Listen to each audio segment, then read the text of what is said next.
The kitchen clock glowed 2:47 a.m. as I sat alone at the granite counter, divorce papers spread before me like a completed battle plan. The silence felt different now, not empty, but earned. Melissa used to call herself a ghost in her own house, claiming our 13 years of marriage had erased her identity.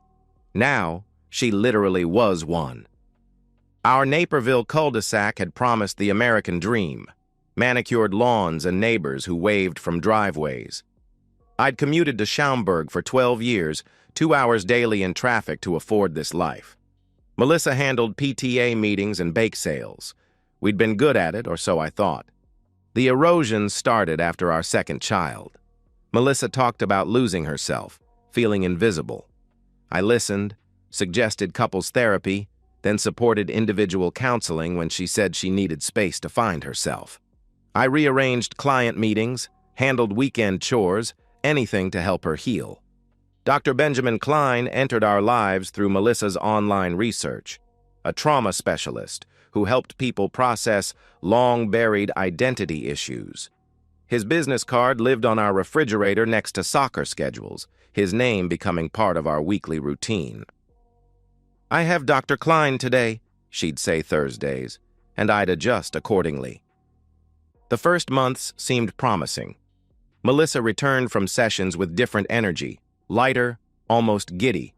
Longer showers, more time dressing, vague talk about breakthroughs.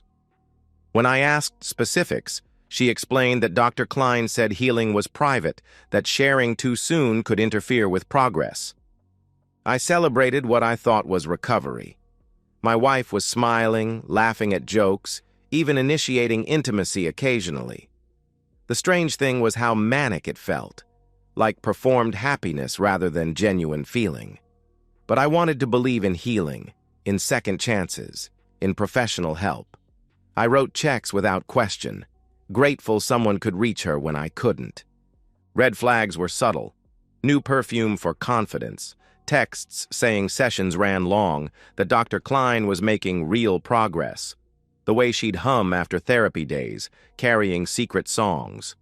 Most telling was how she quoted Klein's insights like revelations, his thoughts on marriage, theories about growth, advice about authenticity. I ignored these signs because I wanted to believe our story. I was the dutiful husband who'd found help for his struggling wife.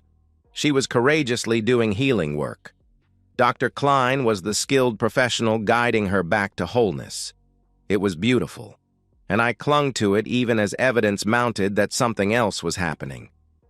The final irony hit me with those divorce papers. I'd paid for every session that destroyed our marriage. I'd rearranged my life to facilitate my own betrayal. I'd celebrated my wife's transformation without realizing she was transforming into someone else's lover, using therapeutic language to justify the unjustifiable, all funded with money I earned during those long commutes that kept me conveniently away from the truth unfolding in Dr. Klein's office. The discovery came on a Tuesday evening wrapped in mundane family chaos. 10-year-old Jake needed the iPad for his Illinois history project about Native American settlements. Melissa was making chicken parmesan, filling the house with herbs and melted cheese. 8-year-old Emma practiced piano, her halting Für Elise, providing soundtrack to what should have been ordinary family life. I was helping Jake research when the iPad synced to Melissa's iCloud, something that happened occasionally when devices crossed signals. New photos appeared, and I assumed it was another technical glitch. Our tablets often shared images unexpectedly. Then I saw it. Time-stamped from Thursday afternoon. The same Thursday, Melissa texted about Dr. Klein's session running long, when I'd handled school pickup and started dinner because she was working through a breakthrough. In the photo, Melissa stood in a downtown Aurora hotel mirror, wearing black lingerie I'd never seen. Behind her, shirtless and intimate, stood Dr. Benjamin Klein. The feeling was immediate and physical, like swallowing broken glass while drowning. My hands went numb. Normal family sounds continued around me, but I felt separated from it all, viewing our life through thick glass.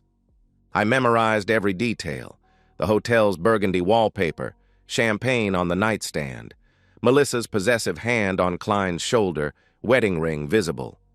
Her expression wasn't tentative rediscovery, it was confident betrayal. My mind calculated immediately.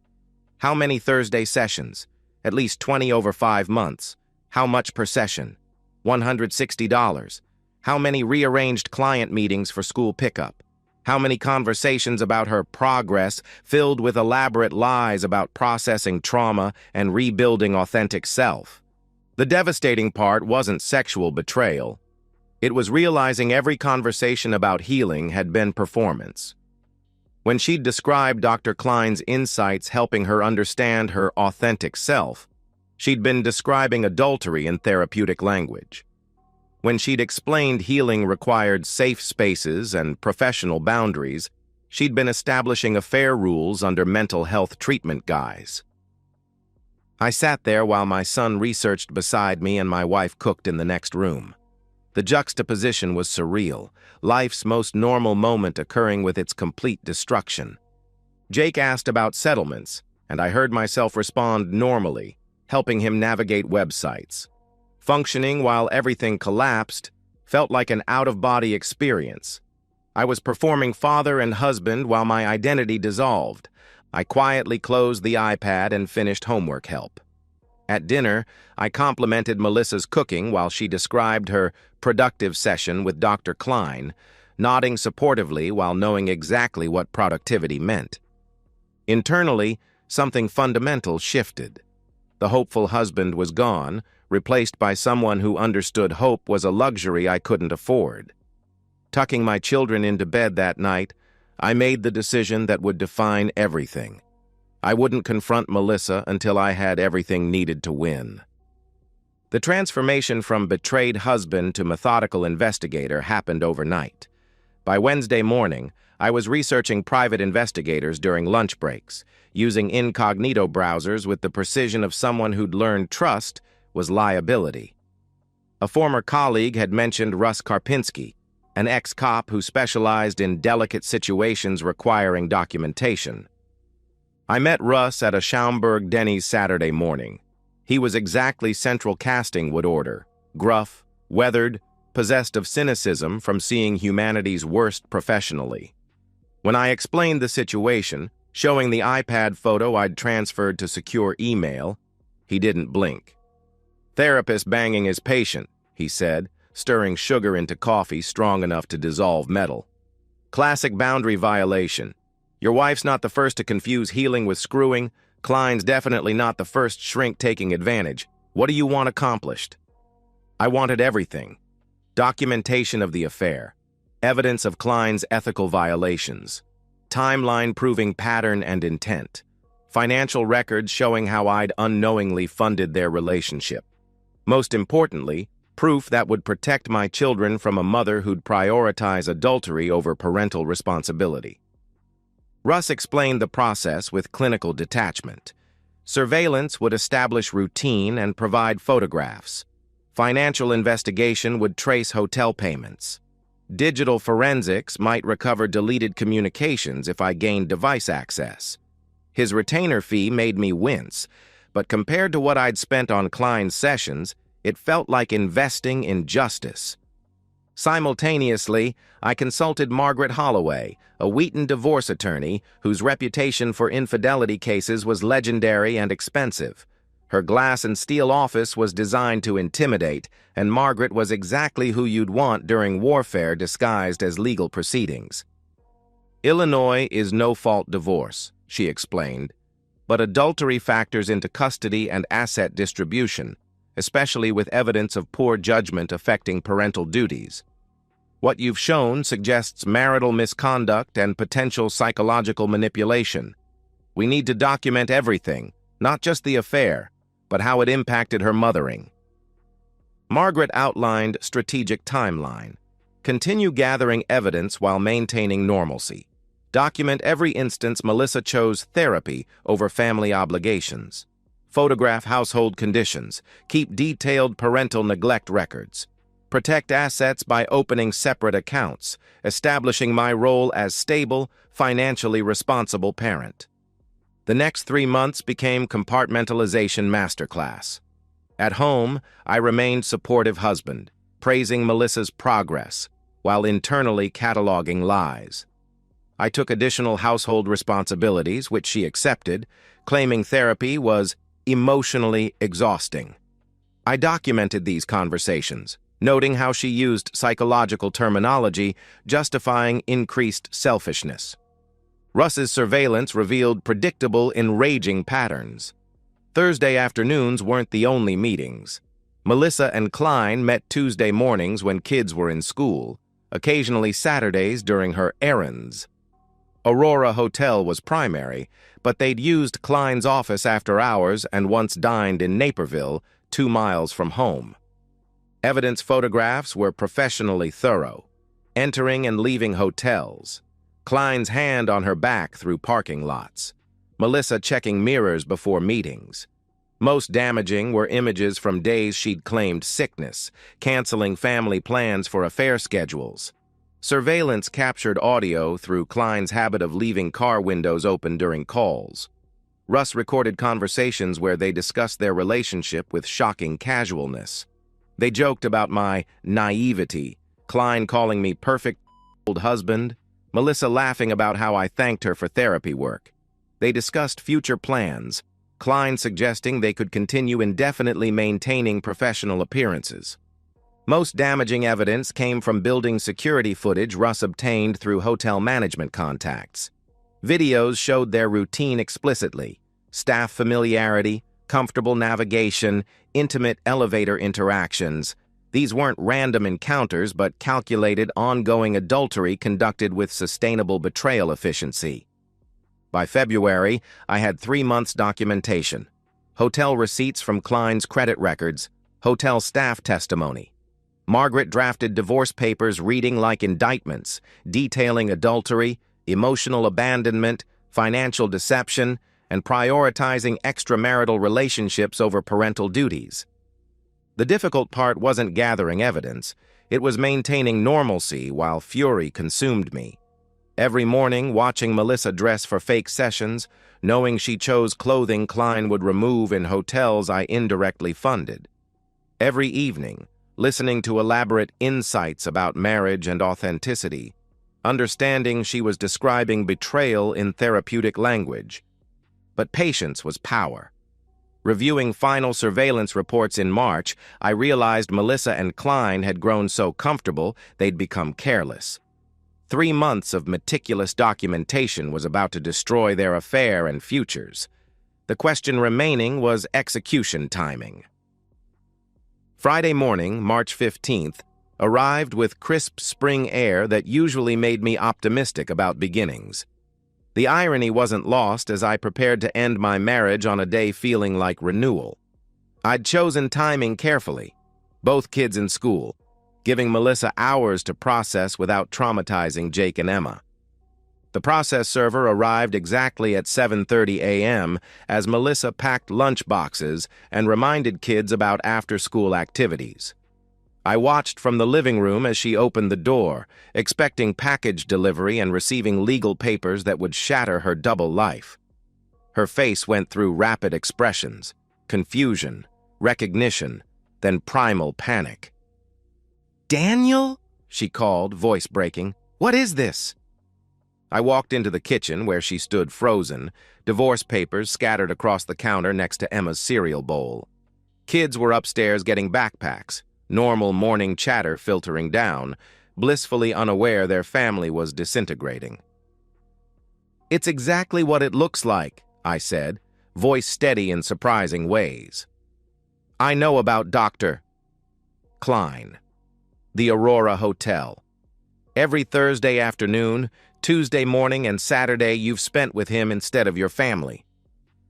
Melissa's denial was immediate, desperate. "I don't know what you're talking about. Dr. Klein is my therapist. Whatever you think you know, you're wrong." I reached into my prepared briefcase and spread photographs across granite. Melissa and Klein entering hotels, in restaurant windows, her lingerie mirror selfie, hotel receipts with therapy appointment timestamps, security footage, stills showing elevator intimacy. Evidence was overwhelming, undeniable. Melissa stared at photographs like stranger images, shaking her head. How long have you known? October 8th, 5 months, 2 weeks, 3 days. My precision seemed to shatter something inside her. She sank into a kitchen chair, surrounded by betrayal evidence and Friday morning normalcy, lunch boxes, brewing coffee, refrigerator covered with children's artwork and Klein's business card. Meanwhile, across town, Dr. Klein discovered his professional life was ending. Margaret had coordinated with the Illinois Department of Financial and Professional Regulation, so state board investigators would arrive simultaneously with my divorce filing. Klein's trauma specialization wouldn't help him process losing license, reputation, and livelihood in one morning. Investigators had more than photographs. They had recordings of Klein and Melissa discussing their relationship, evidence of him using professional position to initiate inappropriate sexual relationships, testimony from other patients revealing Klein's boundary violation patterns. My wife wasn't his first affair, just the one stupid enough to be documented. Melissa's damage control attempts were painful. She tried tears, explaining she'd been confused and vulnerable when Klein took advantage. She tried anger, accusing me of privacy violation and calculated cruelty. She tried bargaining, begging for counseling consideration, remembering good years, what we'd built together. Think of the children, she pleaded. Think what this will do to Jake and Emma. They need both parents, their family intact. I did think of the children, I replied, spreading another documentation folder. Which is why I have detailed records of every school event you missed for therapy appointments, every parent conference skipped, every evening you were distracted because you were texting Klein, every weekend you chose emotional needs over their actual needs. Custody documentation was devastating. Margaret had compiled evidence showing Melissa's affair coinciding with decreased parental involvement, poor decision-making regarding children's welfare, and deception patterns creating unstable home environment. The court wouldn't just see adultery, they'd see emotional abandonment disguised as self-improvement. By noon, Melissa's parents arrived from Wisconsin, initially prepared to support their daughter through malicious divorce. Instead, they confronted evidence their accomplished daughter had destroyed her family for therapist affair. Disappointment in their faces added another consequence layer. Even strongest advocates questioned her judgment. The day ended with Melissa packing while her parents watched children who sensed momentous change but couldn't comprehend the scope. As she loaded suitcases, Klein dealt with his own destruction. License suspended, practice closed, marriage ending as his wife processed serial infidelity evidence. I sat helping Jake and Emma with homework, processing that our family as they'd known it was over. Unlike 5 months ago discovering their affair in this kitchen, the silence didn't feel empty. It felt like honest beginning, painful, but fundamentally honest. Judge Patricia Hendricks had seen every marital dissolution variation in 15 bench years, but she reviewed our case with particular attention reserved for situations involving children and professional misconduct. The custody hearing occurred on gray April morning in DuPage County Family Court, Melissa sitting beside expensive but limited legal representation. Her attorney, Rebecca Torres, tried framing the affair as temporary lapse during personal crisis, emphasizing Melissa's previously unblemished motherhood record and willingness to repair damage caused. My client acknowledges mistakes, Torres argued. She recognizes personal struggles led to poor judgment and deeply regrets family impact. However, 5 months of poor decisions shouldn't negate 13 years of dedicated motherhood. The children need both parents. Margaret's response was surgical. Your Honor, this isn't momentary lapse. Evidence shows calculated, ongoing deception prioritizing adultery over parental responsibility. Mrs. Green didn't just have an affair. She systematically chose her relationship with Dr. Klein over children's needs, using therapy as cover while neglecting maternal duties. Evidence presentation was devastating. Margaret showed how Melissa's therapy schedule, consistently conflicted with parental obligations. School conferences missed for hotel meetings. Soccer games skipped because Klein was available. Evening family time sacrificed because Melissa was too emotionally exhausted from her affair. Hotel surveillance footage was particularly damaging. Judge Hendricks watched Melissa and Klein's comfortable routine, staff familiarity, casual public intimacy, moving through hotels like regular business. These weren't desperate emotional encounters, but planned, systematic meetings requiring detailed coordination. My testimony was measured, factual. I detailed specific instances where Melissa chose therapy over parental duties, missing Emma's school play for Klein's Tuesday cancellation, skipping Jake's parent conference for breakthrough discussion, leaving anniversary dinner early to process with her therapist at Aurora Hotel. Mrs. Green used therapeutic language manipulating family dynamics while conducting extramarital relationship, I explained. When I questioned increased sessions, she said healing required commitment, and my concerns showed I wasn't supporting recovery. I was made guilty for wanting wife time because that supposedly conflicted with mental health treatment. Child Services reports supported my position entirely. Jake and Emma adjusted well to separation, showing no distress from their mother's absence. The caseworker noted improved routine stability since I'd become primary parent. Children expressed clear preferences for remaining in established home environment. Melissa's cross-examination was painful but necessary. Torres tried establishing the affair as depression-caused aberration, but evidence showed too much planning for temporary insanity defense. Asked about missing Jake's championship game for therapy, Melissa couldn't provide coherent answers without admitting she'd prioritized Klein over her son's important moment. Most damaging came when Judge Hendricks asked directly about decision-making. Mrs. Green, help me understand how missing your daughter's school play constituted therapeutic necessity. Melissa's answer was self-destruction masterclass.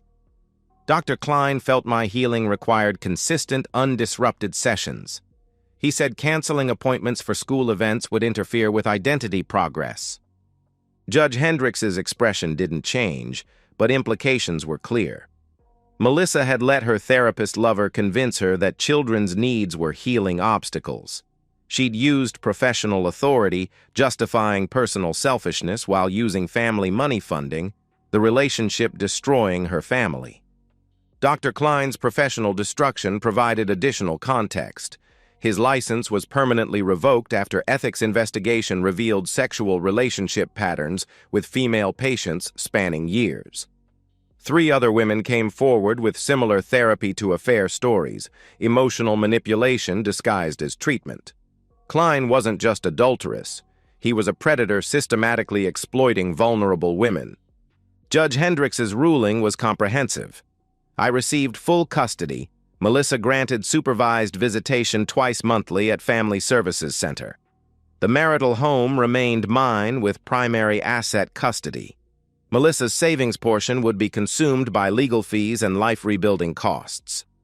Evidence shows clear pattern of Mrs. Green prioritizing extramarital relationship over children's welfare, Judge Hendricks stated.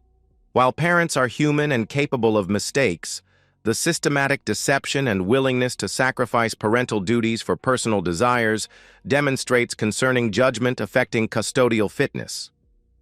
Aftermath was swift. Melissa moved back into childhood bedroom in Wisconsin, 38-year-old explaining to neighbors why she'd lost children and home. Klein faced malpractice suits and relocated where reputation hadn't caught up. His marriage ended when his wife discovered serial infidelity scope. Financial destruction was equally complete. Legal fees consumed most of Melissa's asset share, leaving her dependent on parents who daily reminded her of poor choices. Aurora Hotel provided detailed billing records showing hundreds of Klein credit charges, demonstrating calculated affair nature. Every romantic dinner, champagne toast, luxury amenity was documented as evidence of priorities excluding children. Standing in my kitchen after final court date, I felt complex satisfaction of precision-served justice. House silence was different. Not hollow abandonment, quiet, but peaceful honesty, stillness. I'd lost my marriage but saved my children from a mother who'd proven capable of sacrificing their welfare for desires. 6 months after custody hearing, I stood on Jake's Saturday soccer game sideline, holding Emma's hand while she cheered with 8-year-old enthusiasm.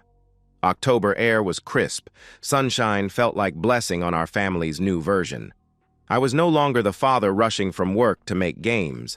I was primary parent whose schedule revolved around children's needs.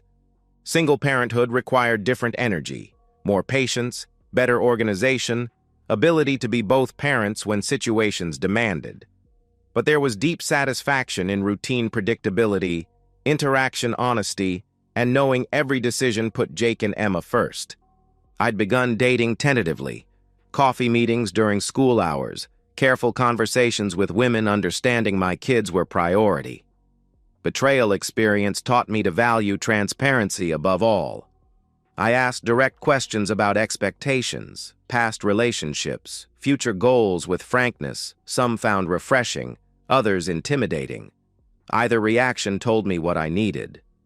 Melissa's supervised visits occurred twice monthly at DuPage County Family Services, sterile meetings under social worker documentation. Children approached sessions with polite distance, usually reserved for distant relatives, dutiful but not enthusiastic. They'd learned to see their mother as someone visiting rather than living in their lives.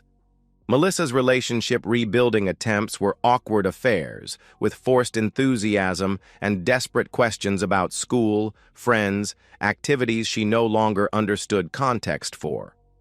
She'd bring elaborate gifts sitting unopened for weeks, plan activities kids had outgrown, make promises about future involvement everyone knew she couldn't keep from parents' Wisconsin house. Most telling moment came during September visit when Emma skinned her knee on playground equipment. Melissa's first instinct was looking for adults to handle situation, while Emma looked directly at me with child confidence, knowing exactly who would fix things. Social worker noted the interaction, another data point in ongoing parental relationship assessment. Dr. Klein's destruction was complete and public. Local newspapers covered license revocation extensively, former patients sharing manipulation and abuse stories, painting systematic predatory behavior picture. He'd lost practice, marriage, reputation so thoroughly that even moving states hadn't provided hoped-for fresh starts. Financial recovery took longer but was essentially complete. The house felt like ours in ways it never had when Melissa's emotional absence haunted every room. Jake and Emma redecorated bedrooms, chose new traditions, established weekend routines reflecting actual interests rather than their mother's need to appear engaged. Most evenings ended the same. Homework at kitchen table where I'd discovered Melissa's betrayal, dinner conversations about school and friends, bedtime routines in rooms holding only honest memories. I'd learned braiding Emma's hair, navigating Jake's complex math, handling 1,000 small crises requiring parental attention. House itself transformed from secret festering place to Truth Foundation 1. Family photos showed only 3 of us, honest documentation of family we'd become rather than maintained illusions. Refrigerator held school schedules, pizza menus, emergency contacts, practical life documentation built on reality rather than deception. Standing in my bedroom each night, I'd close doors on space once holding marriage artifacts built on lies. Wedding photos including woman performing love while planning betrayal, anniversary gifts bought while she established double life, decorative items creating happiness illusions where honesty was absent.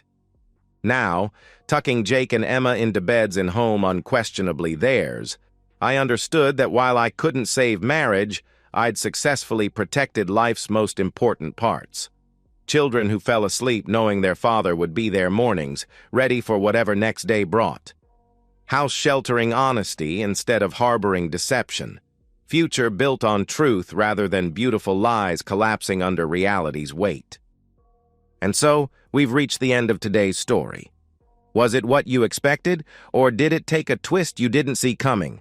I'm curious to hear your thoughts. Share them in the comments below, and let's get a conversation going. If this story kept you hooked, make sure to hit that like button. And if you're new here or just haven't subscribed yet, now's the perfect time to join our community. I bring you fresh, captivating stories every day, so click that subscribe button and turn on notifications so you never miss out. Thanks for watching, and I'll see you in the next one.